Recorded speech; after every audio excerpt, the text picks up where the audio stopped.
Sebenarnya kalau 70 tuh ada jatah lebih tuh, 7 tahun. Toh kalau ikut Nabi 63 tahun kan, Nabi wafat. Kalau kita sudah umur 70 tuh ada jatah ekstra 7 tahun. Oh ya, dimanfaatkan baik-baik mestinya. Taruhlah kemiskinan dunia, bagaimanapun melaratnya dunia, bagaimanapun sengsaranya dunia, cuma sebatas umur kita. Tapi kalau nikmat Islam ini harus kita tukar dengan yang lain. Baddalu ni'matallahi kufran. Menukar, mengganti nikmat yang diberikan Allah dengan kekufuran. Artinya kita menukar kemiskinan sementara dan kita memilih kesengsaraan dan kemiskinan abadi. Di akhirat kita miskin, di neraka kita miskin, miskin abadi. Di neraka kita sengsara, sengsara abadi. Saudara-saudara kaum muslimin rahimakumullah. Itu neraka jahanam. Yang kedua dinamakan neraka jahim. Siapa mereka ini para penghuninya? Siapa mereka ini para penghuninya? Pertama dalam surah At-Takatsur, yaitu orang-orang yang bermegah-megah dengan dunia, menumpuk-numpuk harta, lalu lupa dengan kesibukan harta itu, lupa kepada kehidupan yang akhirat nanti. Alhaakumut takatsur hatta zurtumul maqabir kalla sawfa ta'lamun thumma kalla sawfa ta'lamun kalla law ta'lamuna ilmal yaqin la tarawunnal jahim. Kamu telah lalai akibat apa? At-takatsur. Ini penyakit pertama yang menyebabkan orang sampai ke neraka jahim. Penyakit takatsur. Dan itu penyakit zaman sekarang. Berlomba-lomba dengan kemegahan materi. Berlomba-lomba dengan kemegahan dunia. Padahal kalau urusan itu kita berlomba, tidak akan pernah sampai finish. Percayalah itu. Tidak akan pernah finish. Sebab kemegahan dunia siklus, lingkaran setan. Kita anggap kalau punya duit 1 juta tenang. Punya 1 juta berubah pikiran. Lain lagi. Kita anggap kalau punya mobil enak. Sudah punya mobil, lain lagi problemnya. Kita anggap kalau rumah sudah gedung, enak hidup. Punya rumah gedung, lain lagi problemnya. Makanya pesan Nabi kalau ingin hidup tenang, urusan dunia lihat ke bawah, urusan akhirat lihat ke atas. Sering dicontohkan kalau punya mobil, bilang alhamdulillah kita punya mobil, tangga kita cuma punya motor. Kata yang punya motor, syukur banget kita punya motor, tangga kita punya sepeda doang. Kemana-mana kekejek mulu. Dayung. Kata yang punya sepeda, alhamdulillah kita punya sepeda, tetangga kita cuma jalan kaki, kemana-mana ngetuk mulu. Kata yang jalan kaki, alhamdulillah masih bisa jalan, tangga kita sebelah lumpuh bertahun-tahun gak kemana-mana. Kata yang lumpuh, alhamdulillah masih hidup, tangga kita kemarin mati gak balik lagi. Itu dalam urusan dunia. Sehingga sifat takatsur ini hilang. Tapi urusan akhirat, lihat ke atas. Kalau dia begitu sibuknya bisa jaga sholat, kenapa saya tidak? Kalau dia hidupnya sederhana, rajin sedekah, kenapa saya yang lebih kok enggak sanggup? Kalau dia bisa baca Quran, kenapa saya enggak? Lalu timbul gairah ingin mencontoh. Mencontoh orang dalam urusan ibadah, menimbulkan ketenangan jiwa. Dan itu ada garis finishnya. Tapi kalau yang lumpuh lihat yang bisa jalan lihat yang naik sepeda, yang sepeda punya lihat motor, sudah punya motor lihat mobil, lihat pesawat terbang, pesawat lihat kereta api. Kapanlah awak nih mau bersyukur? Yang ada kurang saja padahal nikmat itu tidak pernah berhenti. Bukan dilarang orang kaya, tetapi perlombaan memperkaya diri itu yang dilarang. Karena kalau sudah perlombaan namanya jor-joran sifatnya. Prinsipnya tujuan menghalalkan cara ini yang dijaga oleh agama. Saudara-saudara, selain penyakit takatsur yang menyebabkan orang sampai ke neraka jahim, juga perbuatan durjana. Dalam Al-Infitor ayat 13-14, innal abrara lafi na'im wa innal fujjara lafi jahim. Orang-orang yang berbakti, berbuat kebajikan, mereka akan mendapatkan neraka surga naim. Tetapi orang-orang yang fujar, durjana, kurang ajar, durhaka, lafi jahim, mereka akan mendapatkan neraka jahim.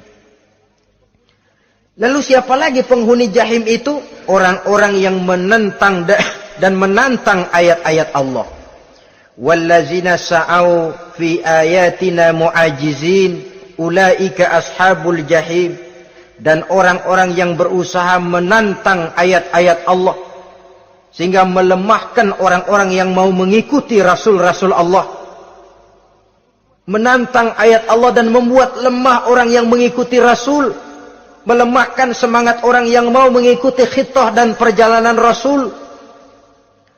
Lu mau bangun masjid, iya. Berabe, berat, jangan.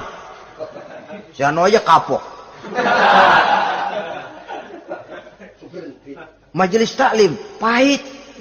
Ngaji, berat, melemahkan ini. Sudah dia rusak, merusak lagi. Kalau rusak kan cuma sendirian. Ini tidak, sudah rusak, merusak. Mu'ajizin, melemahkan orang-orang yang mau mengikuti ayat-ayat Allah. Dan itu tidak jarang zaman sekarang ini. Orang yang melemahkan semangat kita dalam berjuang menegakkan kebenaran. Kita yakin Islam agama yang benar, kita yakin Islam agama yang sempurna. Ada saja orang yang melemahkan semangat kita, yang berteori bahwa ada ayat-ayat Quran yang tidak relevan lagi dengan situasi dan kondisi, yang berteori bahwa Nabi Muhammad cuma sebagai manusia biasa yang tidak terlepas kemungkinan dari salah. Pendeknya melemahkan nilai-nilai semangat kita untuk memperjuangkan Islam ini. Ini pun termasuk mu'ajizin. Mereka akan menemukan nanti di akhirat kapling di dalam neraka yang dinamakan neraka jahim. Na'udzubillah summa na'udzubillah. Yang ketiga, saudara-saudara, di antara nama neraka itu adalah neraka hawiyah. Siapa penghuni neraka hawiyah ini? Dalam surah Al-Qari'ah ayat 8 sampai 11 dijelaskan secara simpel, wa amma man khaffat mawazinuhu fa ummuhu hawiyah. Adapun orang-orang yang ringan timbangan kebaikannya, maka tempatnya adalah neraka hawiyah. Artinya, orang ini lebih berat timbangan kejahatannya, sedikit kebaikannya, sehingga jadi ringan di timbangan akhirat nanti. Solat, puasa, zakat, tapi dosa yang dikerjakan masih lebih banyak ketimbang kebaikan yang dikerjakannya itu. Maka orang semacam ini apabila tidak mendapat syafaat, maka dia akan masuk ke dalam neraka yang namanya neraka hawiyah. Lalu yang keempat, neraka wail. Dalam surah Al-Ma'un ayat 1 sampai 7, garis besarnya yang mendapat neraka wail adalah para pendusta agama. Siapa sih pendusta agama itu? Ara'aital ladzi yukazzibu biddin. Tidakkah kamu lihat siapa orang-orang yang mendustakan agama? Mendustakan agama. Beragama tapi bohong. Salatnya bohong, hajinya bohong, puasanya bohong. Mendustakan agama. Siapa mereka? Fadzalikal ladzi yad'ul yatim. Pertama, orang yang suka menghardik anak yatim. Anak yatim yang lemah, anak yatim yang tidak berdaya, yang hidup dipayungi kemiskinan dan kekurangan, bukan ditolongnya, malah dihardiknya. Jangan lupa, saudara yang sudah 2-3 kali pergi ke Makkah, saudara yang khusyuk dalam sujudnya, saudara yang mantap dalam puasanya, mungkin saja bisa terhalang masuk ke dalam surga. Karena di samping rumah saudara ada anak yatim merintih menahan lapar dan haus. Saudara tahu, saudara mampu, tapi saudara diam saja tidak mau mengulurkan tangan. Mungkin itu yang akan mengganjal saudara untuk masuk ke dalam surga. Wala yahuddu ala tu'amil miskin. Mereka membiarkan fakir miskin, tidak memberikan makan. Kemudian fawailul lil musallin. Mereka juga melalaikan solat. allazina hum an salatihim sahun, allazina hum yura'un, mereka juga riya di dalam amalnya. Saudara hadirin kaum muslimin rahimakumullah, melakukan melalaikan solat kemudian riya dengan amalnya, termasuk amalan solatnya. Kalau jadi imam, bahasanya dibuat sepasih-pasihnya, surahnya yang panjang-panjang, paling pendek sabbihis sama wadduha. Tapi kalau solat sendirian cukup qul huwallahu ahad sama inna a'tainakal kautsar. Hilang lagi nilai keikhlasannya. Dan terakhir, mereka enggan untuk membayar zakat. Yang memenuhi ciri-ciri inilah yang dikatakan sebagai pendusta agama. Menghardik yatim, membiarkan fakir miskin, melalaikan solat, riya, dan enggan membayar zakat.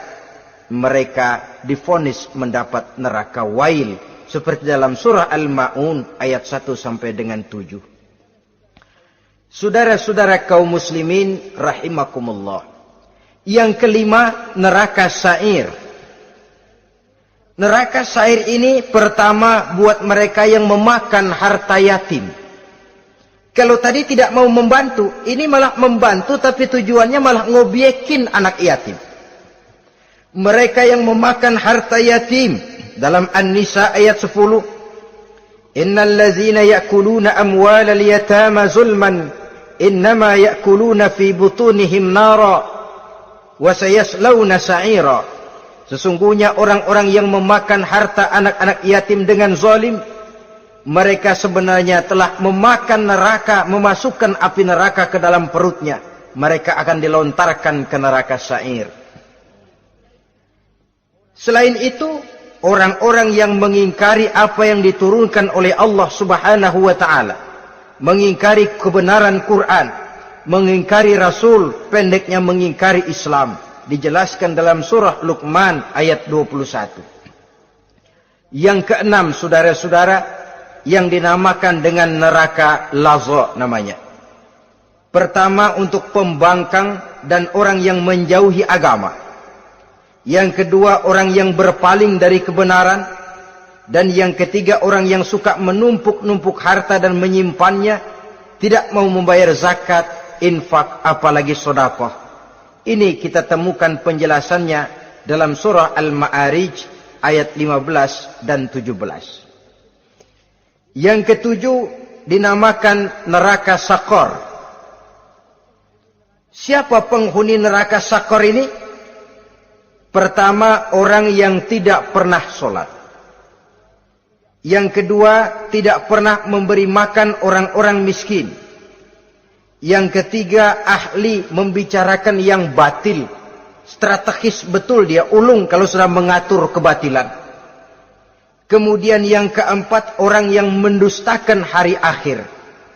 Dalam surah Al-Muddatsir ayat 42 sampai 47, kepada penduduk neraka Sakor ditanya, "Ma salakakum fis Sakor?" Apa yang menyebabkan kamu masuk ke dalam neraka Sakor? Qalu lam naku minal musallin wa la naku nut'imal masakin wa kunna nakhudu ma'al khaidin wa kunna nukazzibu yaumaddin. Mereka menjawab, kami di dunia tidak pernah sholat, tidak pernah memberi makan fakir dan miskin. Kami selalu berkumpul dengan orang-orang yang batil dan membicarakan kebatilan, dan kami mendustakan adanya hari akhir. Yang kedelapan, yang terakhir adalah neraka Khutamah. Ini diperuntukkan bagi para pengumpat, pencela, para penghina orang lain, mencari aib saudaranya, kemudian juga mereka menumpuk, menghitung-hitung harta, lalu kikir dan bakhil dengan hartanya itu. Dalam surah Al-Hujurat ayat 11-12, kemudian surah Al-Humazah ayat 1 sampai dengan 7, kita temukan penjelasan itu. Pada akhirnya, saudara-saudara, kalau penduduk surga mereka kekal di dalamnya, maka penduduk neraka ini ada dua macam. Ada penduduk musiman, ada penduduk permanen. Kalau yang namanya penduduk permanen, itu sudah punya paspor, KTP itu. Memang penduduk permanen itu mereka yang kekal selama-lamanya di dalam neraka. Merekalah orang-orang musyrik dan orang-orang kafir, termasuk orang-orang munafik.